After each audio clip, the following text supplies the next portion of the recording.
When did the staff tell you that you guys were going to go a little more pistol eye and use you a little bit more in your traditional fullback format? I don't necessarily think they just made a big change. I think that it was a scheme that they thought might have helped the offense.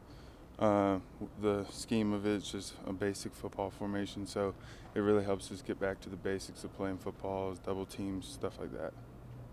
Is there any sort of I don't want to say renewed belief, but I'm going to ask you, is there any sort of renewed belief this team has after putting together some good drives and finally seeing on tape that you guys can execute this offense at a high level?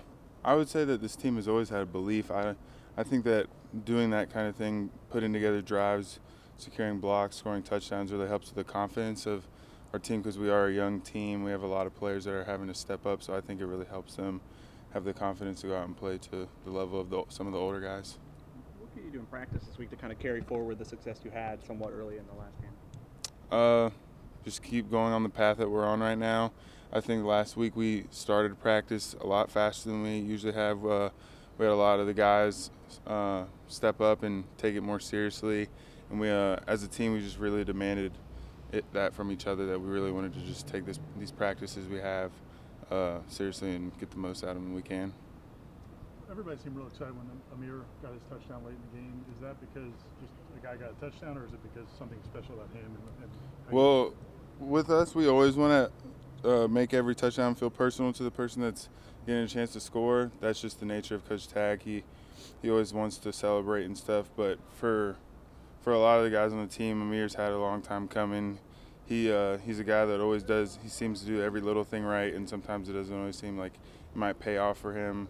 I know specifically last year he'd always get so close to scoring, and so he's just a great guy on the team. He's a guy that always brings positive energy, and for us it was just great to finally see all that hard work he gives pay off.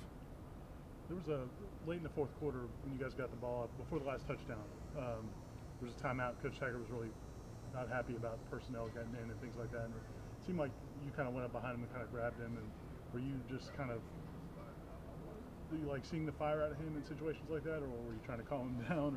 Or I feel like we might have had a personnel thing, but with a coach like that, you like to see a coach that takes that kind of stuff personally. Doesn't want to just push past that kind of stuff, because at the end of the day, the little things are what wins football games, not the grand schemes, not all the plays you draw up. It's just the little things.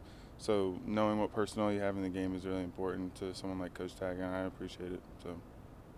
Looking at this weekend's opponent and I guess how the last two games played out, is that something that weighs on your mind going into the weekend, or are you kind of able to push that aside? I always try and push it aside. I know for most of the guys on this team, they try and push it aside. We try and go into practice every week facing every opponent the same. We want to prepare the same. We want to focus on us. Going back to what Coach Bell always says, we want to be able to do what we do better than the other team does what they do. So if we do that, hopefully we can come out with a victory. Thank you, guys.